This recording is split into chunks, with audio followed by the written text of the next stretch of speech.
ഈ വർഷത്തെ റമദാൻ വരികയാണ്. ഇപ്പോൾ ആളുകൾ പുതിയൊരു പ്രതീക്ഷയും പുതിയ ഒരുപാട് മാറ്റങ്ങൾക്കുള്ള ആലോചനയൊക്കെയായിട്ടാണ് എപ്പോഴും റമദാനിനെ സമീപിക്കുന്നത്.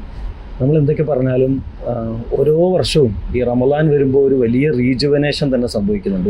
ഒരു പുതുജന്മം ഉണ്ടാവുമെന്ന് പ്രതീക്ഷിക്കുകയും ഒരു നല്ല മാറ്റത്തെ തന്നെ കൊതിച്ചുകൊണ്ടാണ് എല്ലാവരും. നമ്മളത് എത്ര ആളുകൾ എത്ര മോശമായിരുന്നോ, കാലം മോശമായിപ്പോയി എന്നൊക്കെ വിചാരിക്കുമ്പോഴും ആ വിചാരങ്ങളൊക്കെ അസ്ഥാനത്താക്കും വിധത്തിലാണ് ആളുകളുടെ പ്രതികരണം. വലിയ പ്രതീക്ഷയോടുകൂടെ തന്നെ റമദാനെ കാത്തിരിക്കുകയാണ്. അപ്പോൾ ആ സമയത്ത് നമ്മൾ റമദാനിനെ കുറിച്ച്, റമദാനിലേക്ക് ഉള്ള നമ്മുടെ ഒരു മുന്നൊരുക്കത്തെക്കുറിച്ചൊക്കെ ഇങ്ങനെ സംസാരിക്കാൻ കഴിയുമെന്ന് നോക്കുക. പ്രധാനമായിട്ടും മനുഷ്യന്മാർക്ക് എല്ലാവർക്കും അറിയാം അല്ലാഹ് റഹ്മാനാണ്.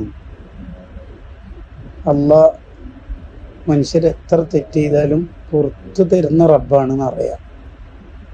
അതുകൊണ്ടുകൂടിയാണ് റമദാനിനെ വീണ്ടും വീണ്ടും അല്ലാഹ് നമുക്ക് തരുന്നത്. ഈ പ്രതീക്ഷ ഉള്ളതുകൊണ്ടുകൂടിയാണ്. അതെ അതെ അതെ. ഈ വല്യകന റമദാൻ നമ്മളിലേക്ക് എത്തിക്കണേന്ന് ഒരാൾ ദ്വാരക്കുന്നതിന് താല്പര്യം എന്താ? അതോടുകൂടി എനിക്ക് നന്നാവണം എന്നല്ല അതിൻ്റെ പ്രധാന താല്പര്യം.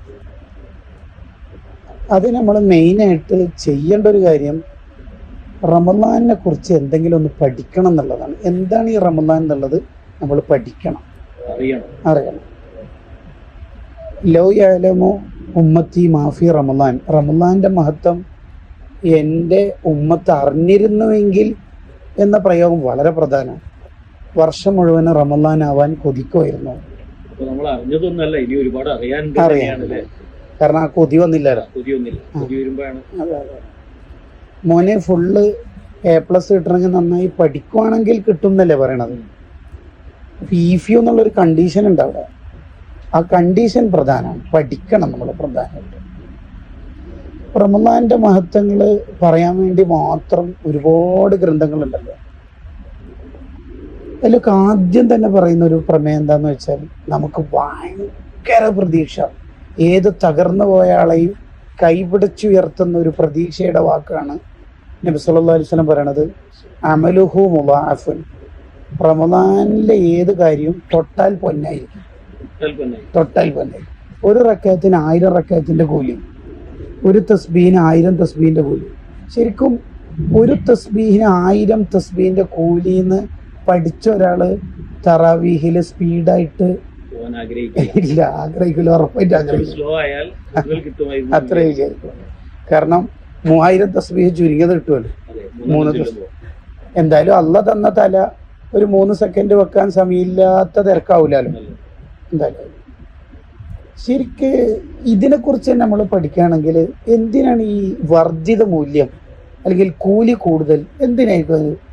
അതിന് ഇമാം നൈസാബുരി റളിയല്ലാഹു അൻഹു പറയണത്, ഈ മനുഷ്യന്മാർ ചിലപ്പോഴൊക്കെ തെറ്റിൽ പെട്ടു, അത് പിടുത്തം വിട്ട തെറ്റും ഉണ്ടാവും. ബാക്കിയുള്ളവരുടെ വിഷയത്തിലൊക്കെ ഇടപെട്ട് നവീമാൻ പറഞ്ഞ പോലെ ഗീബത്ത് അതൊക്കെ ഉണ്ടാവും.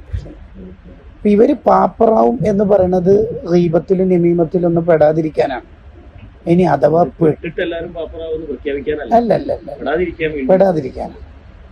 അഥവാ പെട്ടുപോയി എന്ന് കരുതുക, കുറെ പറഞ്ഞുപോയി, പിന്നെ ഒരാൾ തൗബ ചെയ്തു, എല്ലാവരോടും പൊരുത്തപ്പെടിക്കാനുള്ള പോസിബിലിറ്റി ഉണ്ടായിക്കൊള്ളുന്നില്ലല്ലോ. ആ മരിച്ചു പോകാം. ഉംറ ചെയ്ത് തൗബ ചെയ്ത് കഅബന്റെ അടുത്തുനിന്ന് തവാഫ് ചെയ്ത് തൗബ ചെയ്ത് അവിടുന്ന് മരിച്ചു. അയാളെങ്ങനെ പൊരുത്തപ്പെടിക്കുക? അപ്പൊ അത്തരം ആൾക്കാർക്കും അള്ളാഹുവിലേക്ക് അടുക്കാൻ ശ്രമിക്കുന്ന മനുഷ്യന്മാർക്കൊക്കെ പ്രതീക്ഷയുടെ ഒരു കവാടാണ് ഈ സ്വർഗവാതിൽ തുറക്കപ്പെടുന്നു എന്ന് പറഞ്ഞാൽ. സ്വർഗവാതിൽ തുറക്കുന്നുണ്ട് എന്ന് പറഞ്ഞാൽ സ്വർഗത്തിലേക്ക് എത്താനുള്ള എല്ലാ വഴിയും ഇവിടെ സാധ്യത ഉണ്ട് എന്നാണ്. എല്ലാ മാർഗങ്ങളും. ഈ കർമ്മങ്ങൾക്ക് വർദ്ധിത മൂല്യം ഉണ്ട് എന്ന് പറയുമ്പോൾ ഒരു റക്അത്തിന് 1000 റക്അത്തിന്റെ കൂലിയാണല്ലോ. ഇപ്പൊ ഞാനിപ്പോ ജാബർ മാഷിന് എന്തോ ഗീബത്ത് പറഞ്ഞു പോയി, സാന്നിധ്യത്തിലും അസാന്നിധ്യത്തിലൊക്കെ ഗീബത്താവും. അപ്പോൾ ഞാൻ പൊരുത്തപ്പെടിച്ചിട്ടുമില്ല എങ്കിൽ എൻ്റെ ഒരു റക്അത്തിന്റെ ആദ്യ അടിസ്ഥാന കൂലി ഉണ്ടാവുമല്ലോ, അത് മാഷിന് തരും. ഇങ്ങോട്ട് വരുന്നു ഇല്ല ഇല്ല. ആ 999 ഉണ്ടല്ലോ, അത് സ്വന്തം അക്കൗണ്ടിൽ തന്നെ അള്ള വെക്കും. ഒരു അപാര കരുണയാണ് അള്ളാന്റെ, ഒരു വല്ലാത്ത സ്നേഹമാണ്.